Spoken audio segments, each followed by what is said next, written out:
도장에서의 여러 의식의 규율을 잘 알고 연원과 연운 체계를 바르게 이해하라.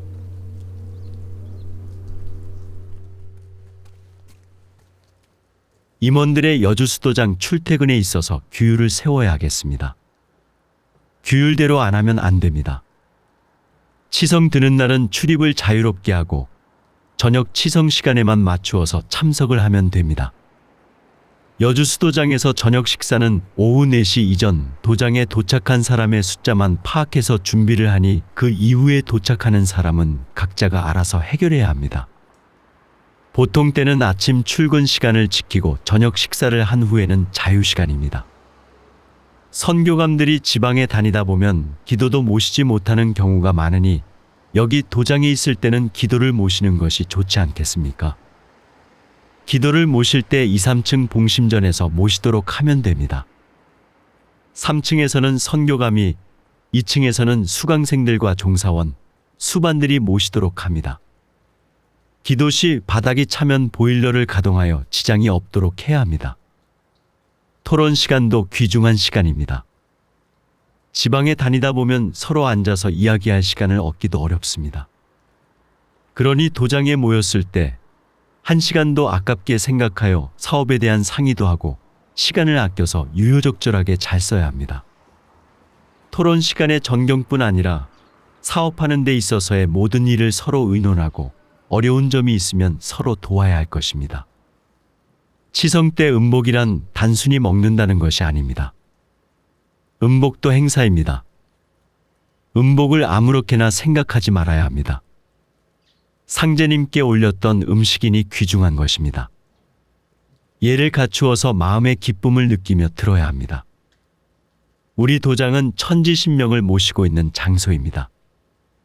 도장에는 신명들이 꽉 차 있어서 빈 곳이 없습니다.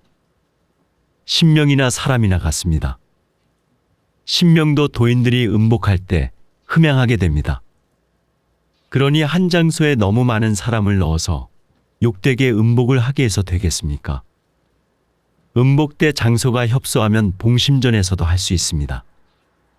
먹는 것을 천하게 생각해서 상제님의 진영이 모셔진 곳에서 어떻게 음식을 먹는가 생각할지 모르지만 먹는 것은 귀중한 것입니다. 어른 앞에서도 음식은 먹습니다. 몸을 삼가면서 먹습니다. 마음대로 행동을 못할 뿐입니다. 음복을 할 때는 모든 예를 갖추어야 하며 소홀히 해서는 안 됩니다. 특히 본전에서 음복하는 도인들에게는 경과 예를 잘 가르쳐야 합니다. 차선감 이하 임원들을 본전에서 음복을 시키는 것도 그 이하 수반들보다는 예를 갖출 줄 알고 조심을 하기 때문입니다. 본전에서 음복을 하여도 우리가 믿고 나가는 데는 조금도 지장이 없습니다. 도주님 제세 시에 우리도 가끔 영대에서 음복을 했었습니다. 늘 말하는데도 도인들이 착각하고 옳게들 판단을 못하는 것이 연운 체계입니다. 잘못하면 죄를 짓습니다. 방면에 문제가 생기는 원인은 늘 여기에 있습니다. 다른 데 있는 것이 아닙니다. 연원과 연운을 착각해서 그렇습니다. 우리는 연원도통입니다. 수운가사에도 연원도통으로 되어 있습니다. 수운은 범인과 다릅니다. 수운가사는 우리 얘기지 다른 것이 아닙니다. 연원이라는 것을 간단하게 생각해서는 안 됩니다. 연원이란 포덕한 연줄이 아닙니다. 연원을 잘못 판단하여 선각이 아니면 도통하지 못한다는 식으로 말하게 되면 죄를 짓게 됩니다. 연원이란 원 근본을 말합니다. 못, 연, 근원언으로 못도 물이요, 원도 물입니다. 못, 연, 근원 원에는 삼수가 있습니다. 진리의 근원은 물에 있습니다. 옛날 복희 때는 용마가 황하에서 하도를 지고 나와 거기에서 진리를 깨달았고, 우임금 때 신구가 낙수에서 낙서를 지고 나와 주문왕은 거기에서 천지의 이치를 깨달았습니다. 하도 낙서에서 진리가 나왔습니다. 금산사의 금부를 모신 자리에도 용추가 있습니다. 상제님, 정사님의 진리도 못, 즉 물에서 나왔다는 말입니다. 상제님께서 내가 금산사로 들어가리니 나를 보고 싶거든 금산사로 오너라 고 하신 것은 금산사의 미륵불을 믿으라는 것이 아니라 그 진리를 들으라는 말씀이고 양위 상제님의 진리로 들어오라는 말씀입니다. 두 분의 진리를 받아야 통합니다. 이것이 연원도통입니다. 연원도통이란 상제님, 도주님 두 분의 진리에 도통이 있음을 말합니다. 포덕한 연줄로 운수를 받는 것이 아닙니다. 연원과 연우는 다릅니다. 오늘 갓 입도한 도인이라도 연원은 누구에게나 같은 것입니다. 그런데 줄이라고 한다면 중간에 병이 났는데 내버려 두면 못 씁니다. 그냥 두게 되면 다 버리게 됩니다. 잘라 버려야 합니다. 썩은 줄을 그대로 두면 안 됩니다. 끊어 버려야 됩니다.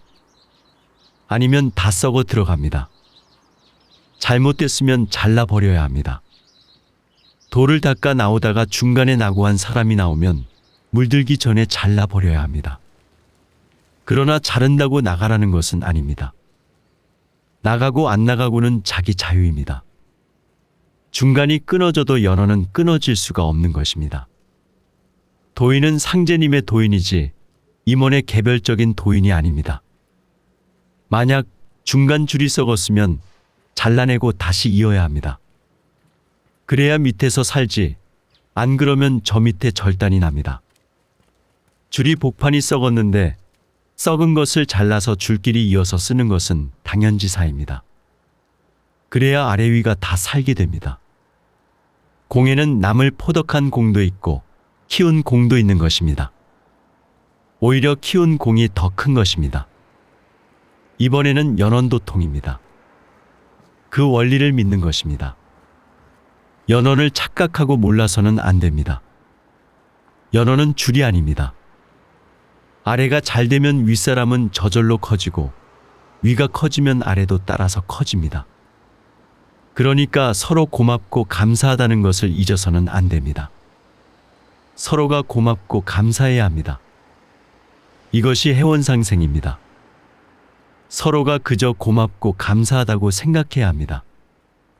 어느 방면이라도 서로 단결이 되어 잘해가면 누가 생각해도 속으로 존중하는 마음이 들어가게 되고 부럽고 두려운 생각이 들게 됩니다. 그러면 전체가 다 좋아지게 됩니다. 도인은 각자가 자기에게 맡겨진 일을 하면 되는 것입니다. 윗사람 때문에 못 크는 것은 없습니다.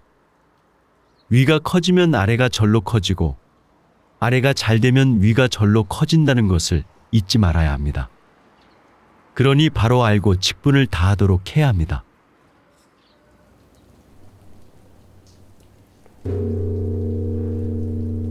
도장에서의 여러 의식의 규율을 잘 알고 연원과 연운 체계를 바르게 이해하라.